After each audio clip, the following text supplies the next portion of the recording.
Hola, welcome to the channel of Spanish speakers, where we all speak Spanish. My name is Lucia, and today I'm going to continue with a series of 12 videos to help you build a solid foundation of basic Spanish and develop your conversational skills to finally hold a conversation with ease, confidence and trust. And now let's give the answer to what last week's expression was. Remember, it was ponerse las pilas. And ponerse las pilas means to engage and get your act together in doing something. Okay?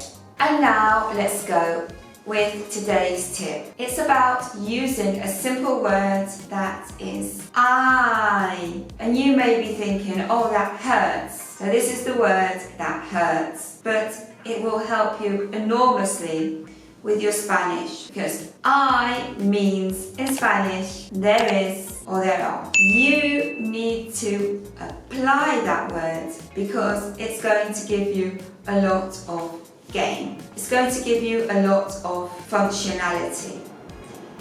There are a lot of things that you can do with this word. For example, hay tomates en la ensalada. There are tomatoes in the salad. Okay, it's a short statement, but it's a good start.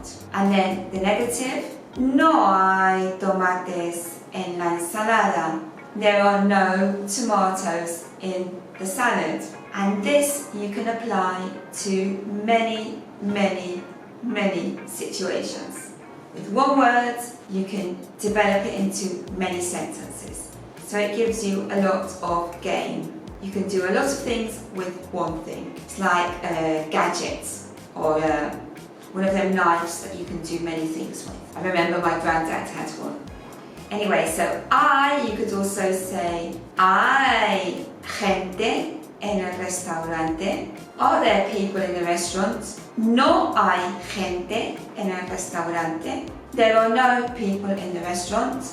Hay música en el bar. Is there music in the bar?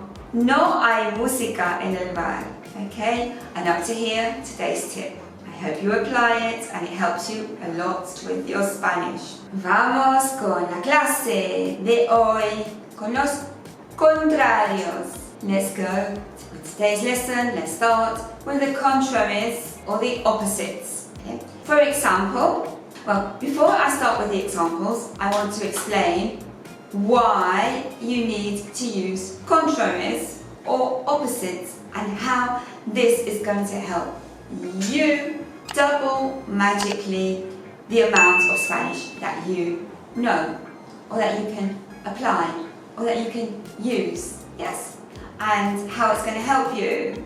For example, por ejemplo, abierto, abierta, ¿vale? Un restaurante abierto, ¿sí? Un restaurante cerrado, ¿ok? Un restaurante abierto, an open restaurant. Un restaurante cerrado, an closed restaurant. Okay, a closed restaurant. If you don't remember closed, you can say un restaurante no abierto, ¿vale?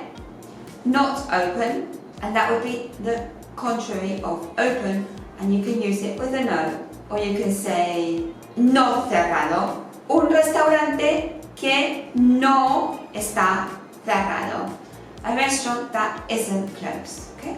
And now you have 2 for the price of 1, because maybe you do remember abierto, but you don't remember cerrado. But you do know cerrado, but you can't remember it in that moment when you're speaking fast. And why? Because that happens to us also in our own language. When we are speaking, sometimes, even in our own language, we know a word, but we can't think of it in that moment. So we say, can't remember, and you stop the flow of the conversation. And the other person perceives you as somebody who doesn't speak much, in this case, Spanish. Okay, you've got the picture.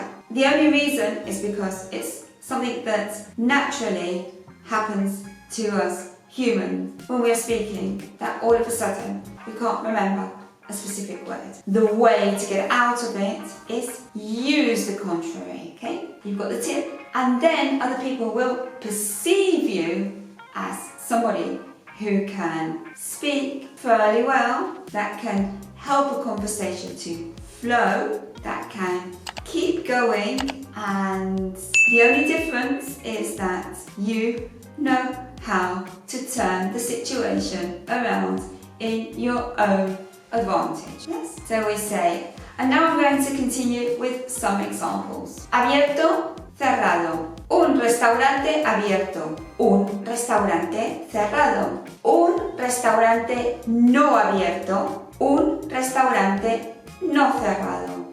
A restaurant that is not closed. Bien, let's go with our next word. El siguiente ejemplo, rápido. Una moto rápida. Una moto lenta. Una moto no rápida. Una moto no lenta. And you got the meaning? Yes, that's correct. A quick motorbike. Yeah, let's go with the next example. Mucho, mucha. Mucho tiempo. Lots of time. The contrary, poco tiempo. No mucho tiempo. No poco tiempo. Not little time. That means that we have a lot of time. Continuamos. Moderno. ¿Vale? Un teléfono moderno, un teléfono antiguo, un teléfono no moderno, un teléfono no antiguo. Modern telephone, a telephone that is not antique. Yes, you start to see the idea of how you can use this in your own advantage. Yeah? Y finally, bueno, ¿vale? Un tiempo bueno, un tiempo malo, un tiempo no bueno, un tiempo no malo. Yes. Time is good, a good time, a bad time, a time that is not good, a time that is not bad. Bien, pues espero que te haya gustado la clase. And now let's go with today's expression, that is echar leña al fuego. And what does echar leña al fuego? So I invite you all to comment below if you think that you know what echar leña al fuego means. And in next week's video, I will share the answer. And now I'm going to end this video with a very warm adios to all of you. I look forward to seeing you in the next video where we are going to learn about basic vocabulary and how not to forget it.